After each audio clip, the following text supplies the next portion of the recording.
Okay, welcome back to my channel. I have been discussing the data for the coronavirus the past week pretty much, and I'll continue to do so because I've been keeping a spreadsheet on the percentage growth between day to day, mainly based around the three stats that Johns Hopkins CSSE has been providing, and that is confirmed deaths and their number of recovered. Now, first thing, before we get into the data and everything today, there was an update on the Johns Hopkins repository. So they make this, so for like the non-programmers out there, like they make this information on available on their public repository, which is basically something that developers can use to integrate and use to and then pull the data and display it however they choose. So it just so happens that I'm choosing to display that data into a spreadsheet. So there's been this discussion on there, and really just like announcement by them, and they're actually not going to track the number of recovered anymore. So yeah, and that's one of the stats that I've found more valuable as well. So I'm not sure about yourself, but I've been finding it valuable because you have this recovered death rate, which I find a lot more reliable than the WHO death rate. So I don't think so. Maybe they haven't said like a date when they'll be stopping providing that information. Like they provided it today. It was all in the feeds that I ran my script on, and it's all there. So if you go into the individual countries, all the recovered rates are still there. But you know, maybe it's next month. So maybe from April, I won't be having recovered numbers of recovered anymore, and the recovered fatality rate either. But there will still be the incubation death rate, which is based on 14 days earlier with the number of confirmed cases versus the number of deaths. And then the WHO death rate, which is straight up the number of confirmed cases today versus the number of deaths today. So with that, so it's just a little bit of a warning. But there is quite a bit of pushback in the developer community, and lots of people asking them why and asking them if they can volunteer. So maybe something will be sorted about that, but just a heads up. So anyway, there's for today's data, it's quite. This is there we go, kicking over my microphone again. Yeah, this is a wipeout today. So pretty much all the good signs that I saw yesterday, and that's why I was emphasizing to take it with a grain of salt yesterday. 3 days a trend does not make, but pretty much that's being reversed today. So today it's just been the number of confirmed cases is the highest increase it's ever been. The number of deaths increase has been the highest it's ever been, and also their relative percentage is the highest they've ever been. So that's what I was kind of. Yeah, okay, so if let's look at the spreadsheet. I can kind of explain this up on the screen. So the number of confirmed in total is 423,817. The confirmed increase is a record high of 44,442. Now, there was, while yesterday had a record high of an increase as well in 36,000, I was kind of hopeful about this data in that it's slightly gone down, the confirmed growth rate, which is primarily the reason why I'm tracking this data in a spreadsheet, so I can actually monitor these statistics. So this is back up now. It's back to the highest it's been since 20th of March. So it's reversed. And yeah, this is obviously the highest raw increase that we've had in confirmed cases. And unfortunately, it's also the highest.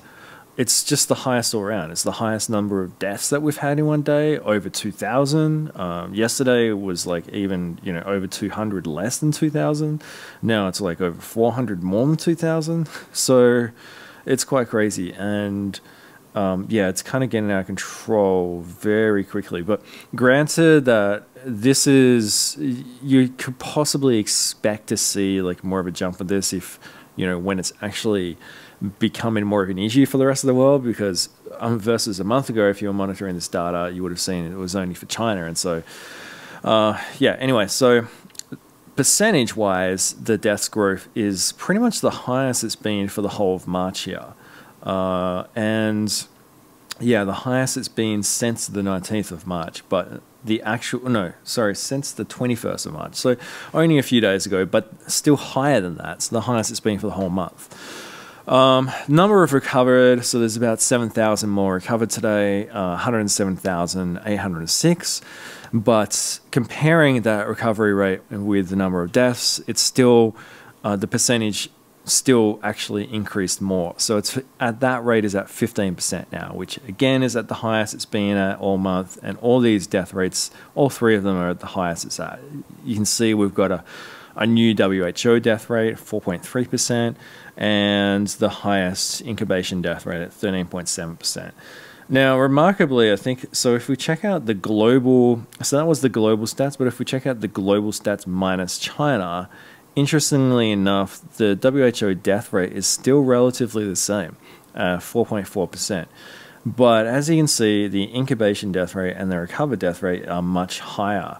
Number of recovered versus, that's because the number of recovered in China is a lot more than the whole world.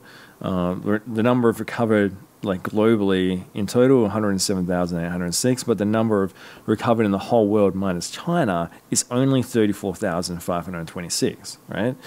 So considering the number of deaths is like, you know, the majority, it's well over 50% that the rest of the world has versus China.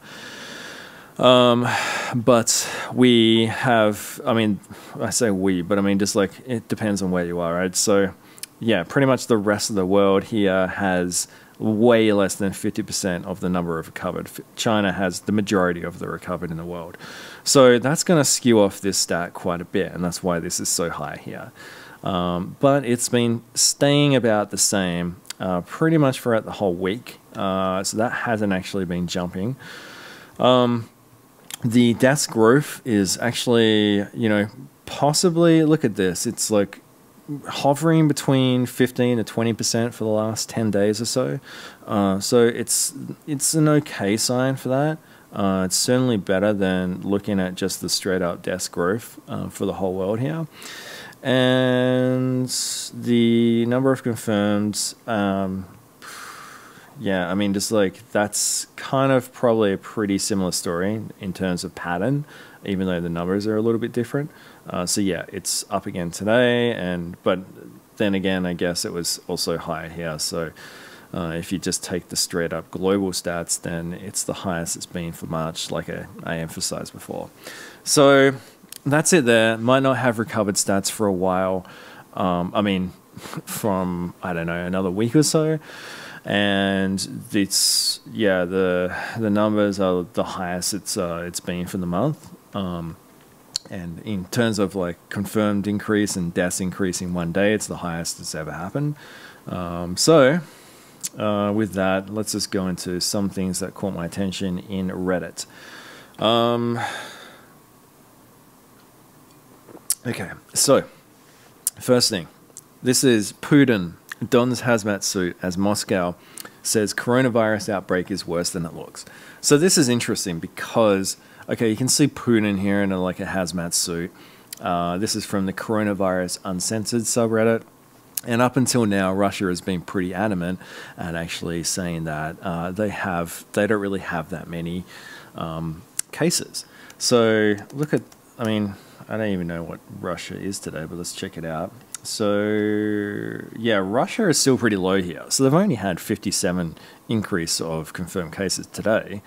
That doesn't necessarily mean how many positive people, I mean, people who are actually infected with this, but it just, once again, this number is also based on the ability for a country to test for the number of cases in the first place. And Russia might not have, I don't know what the health system is like actually, but it might not have as an extensive health system as, you know, the US or Canada or Australia. So yeah, and they've only had one death total so far. It even went down one day. So obviously somebody made a mistake, and I wouldn't think it was somebody that came back alive.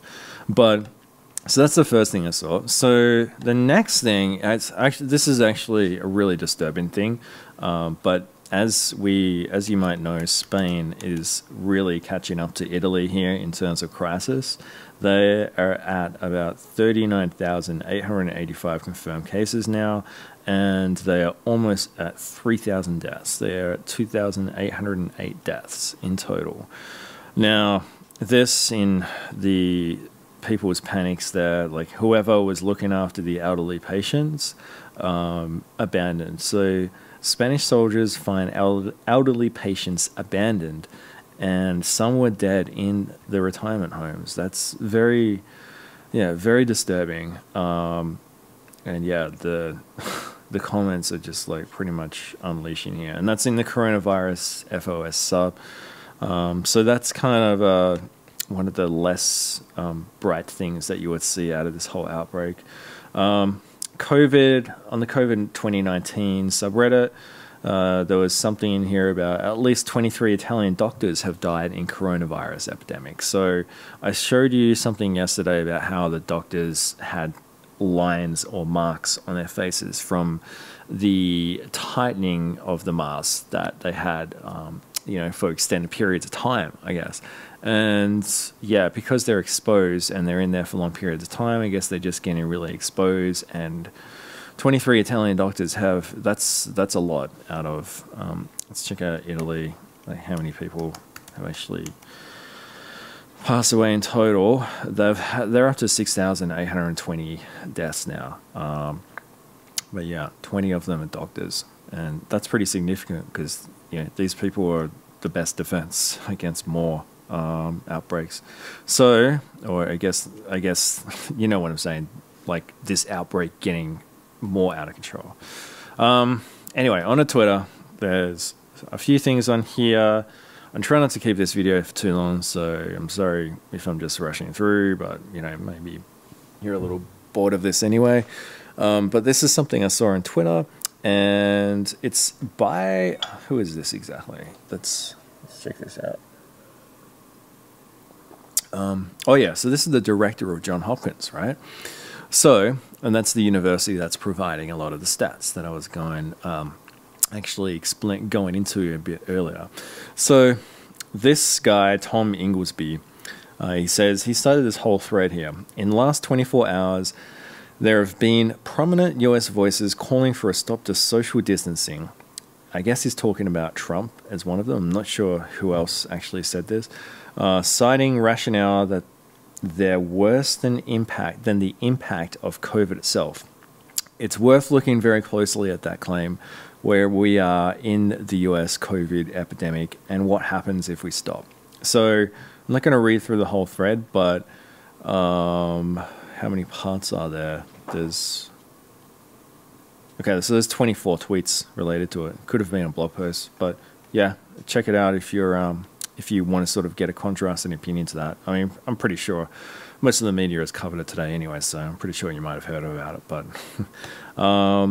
next tweet, this is kind of an interesting one by someone I follow, Jordan Lancaster. And she is a journalist for the Daily Caller, I think. So